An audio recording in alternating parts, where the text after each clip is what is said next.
Part 1, The Dollar's Dilemma. Why everything changed in 1971. The money you have right now. Your salary, your savings, your assets. What currency are they all denominated in? Probably your country's currency. But who decides the value of that currency? 80 years ago, in July 1944, the world was at war. But in one place, a conference was being held to determine the future of the world. A small town called Bretton Woods in New Hampshire. The decisions made at this conference, attended by 730 representatives from 44 countries, continue to affect your money, your work, and your life to this day. In this video, we'll explore that history, how it completely collapsed in 1971, and how that collapse created today's global economy. But first, we need to go back to 1945. Can you imagine it? A world where Europe and Asia were completely in ruins, where the scars of war covered entire cities. May 1945. World War II had just ended in Europe. But Europe was nothing but ruins. From Berlin to London, cities were covered in rubble. Bombs had destroyed factories, infrastructure was paralyzed, and people were starving. London was no longer London. Buildings were completely incinerated by firebomb attacks, and the city of glory had turned to rubble. Thousands of civilians spent their nights in subway stations. London's economy was completely paralyzed. Paris was the same. Glorious France, the city of culture and art, was under German occupation. The economy was completely frozen, and citizens were suffering from famine. This was the reality of Europe in 1945. And on the other side of the Pacific, Japan was no different. Atomic bombs had wiped out Hiroshima and Nagasaki. Tokyo was completely incinerated by American firebomb raids. Japan's industry had turned to fire and ash. The Soviet Union suffered extreme damage as well. Over 27 million people died in the German invasion. Industrial areas were completely destroyed, and the economy was in total collapse. Europe and Asia were completely devastated. This was what the world looked like in August 1945, the moment World War II ended. Almost every major power lay in ruins. But at this point, something miraculous happened. One nation remained intact: the United States. The American mainland hadn't been hit by a single bomb. The United States was protected by vast Pacific and Atlantic oceans. The economy had expanded due to wartime production. Factories were operating at full capacity. Workers were busy producing war materials. In 1945, when the war ended, the United States' economic size accounted for 46% of the entire world economy. It was as if the United States made up the entire upper body from head to chest. The United States was larger than all other nations combined. The United States was the true victor of this war. But America's real advantage wasn't just its economic size. America's greatest asset was gold. The United States owned 74% of the world's gold reserves. That was 21,000 tons. The United States had more gold than almost any other country combined. Now a new problem emerged. How could the devastated world be rebuilt? Nations in Europe and Asia needed reconstruction. But in the post-war world, trade was completely paralyzed because no one trusted each other. France didn't want to accept pounds because the pound's value was uncertain. Britain didn't want to accept marks. The German mark already had no credibility. Belgium rejected other nations' currencies because no one knew what was certain. For international transactions, a common currency that everyone could trust was essential. In other words, a reserve currency was needed. What is a reserve currency? A reserve currency is the currency that becomes the center of international transactions. It's the currency held by central banks worldwide as foreign exchange reserves, and it's used as a means of payment in international trade. A reserve currency acts like the spine of the global economy. Just as the spine of the human body supports the entire body, a reserve currency supports the entire global economy. Without a reserve currency, international trade is impossible because it becomes the unit of every transaction and the standard of trust. From July 1st to July 22nd, 1944, in Bretton Woods, 730 representatives from 44 countries gathered. Their goal was just one thing: to determine a reserve currency that the world could accept. But whose currency should become the reserve currency? The pound was a candidate, because Britain was historically an economic powerhouse. 100 years ago, the pound was the center of the global economy. But after World War II, Britain was devastated by war. Britain's gold reserves were minimal. Britain's industry was also damaged. The representatives at Bretton Woods could see it. The pound could no longer lead the global economy. What were the other options? There were none. Europe was in ruins, and the Soviet Union was already becoming the enemy of the Cold War. The only trusted economic superpower was the United States. Only the United States had no war damage, an expanding economy, and sufficient gold.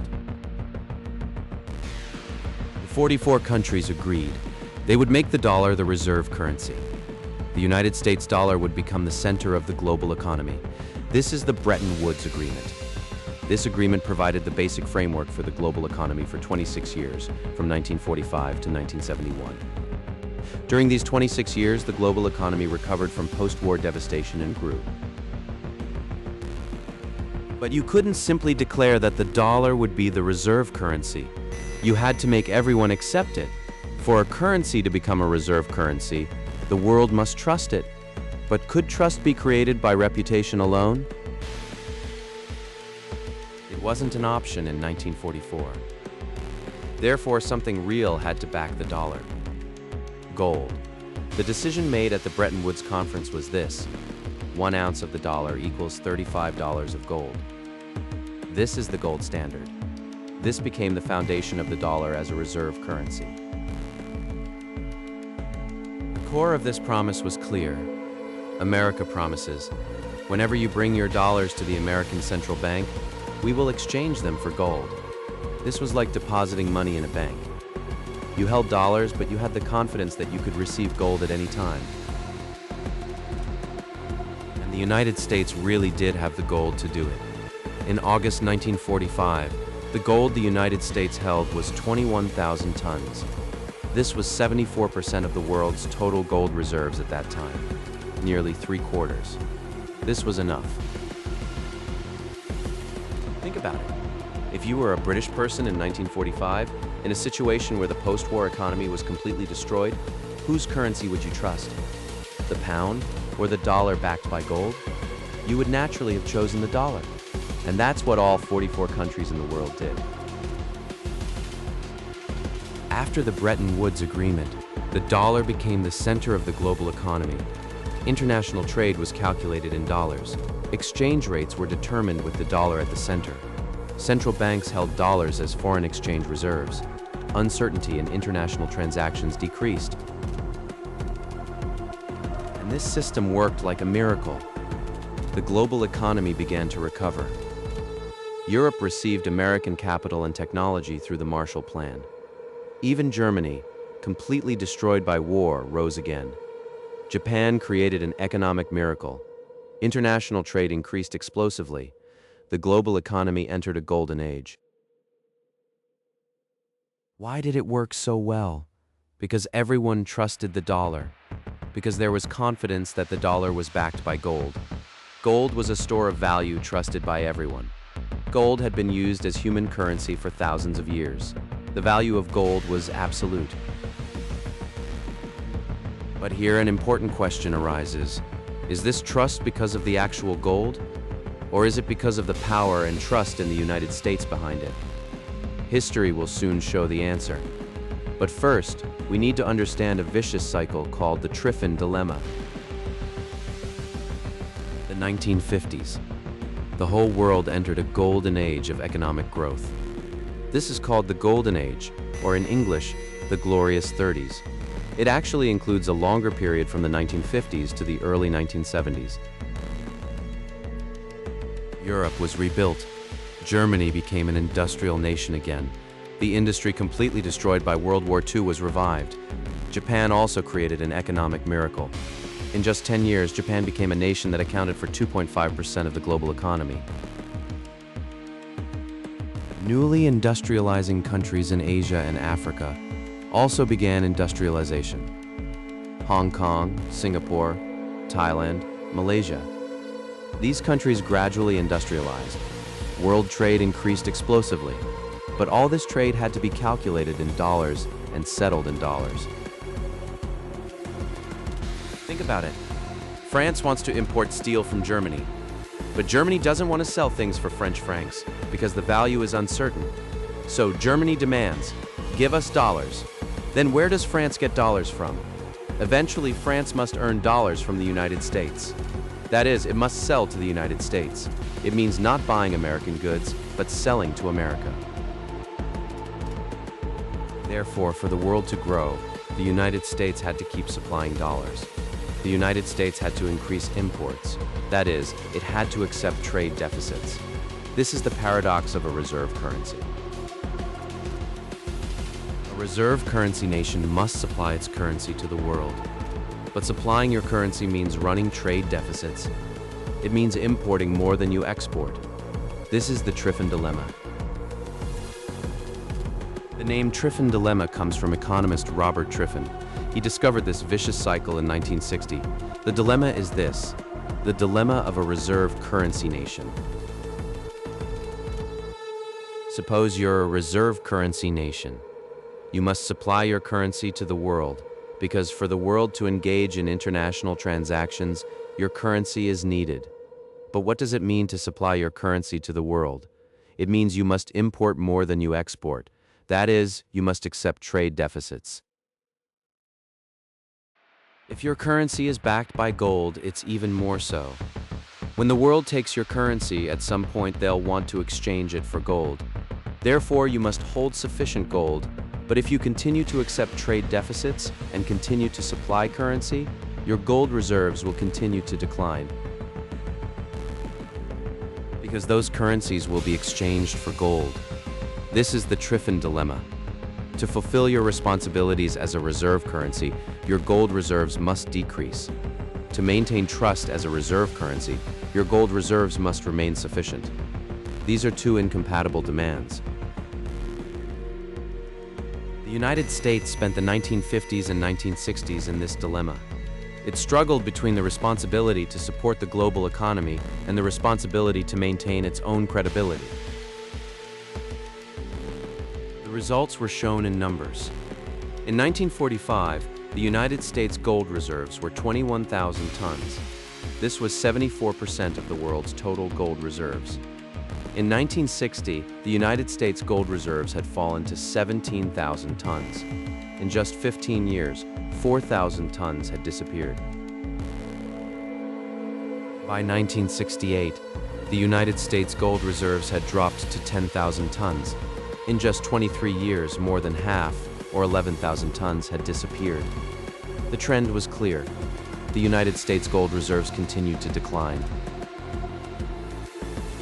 At the same time, America's industry was also changing. This was an unintended consequence. In 1950, American manufacturing employment was 15 million.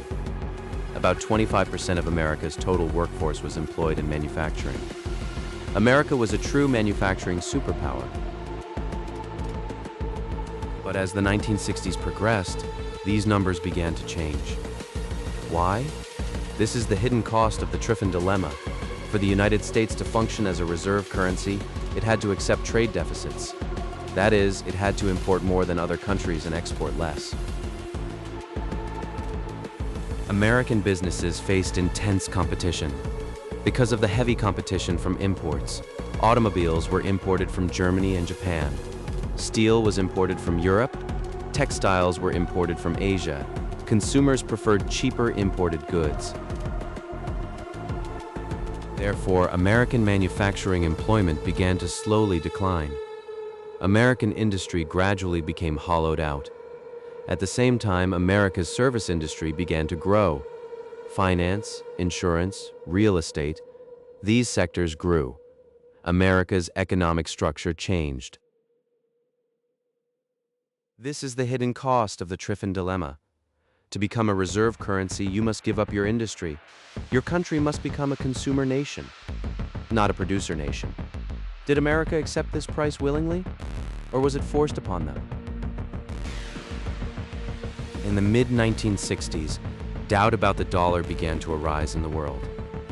The math was simple. The dollars held by the world kept increasing. The United States gold reserves kept decreasing. At some point, the moment of non-exchangeability would come. In 1968, the London gold market caused a stir. Gold prices began to rise.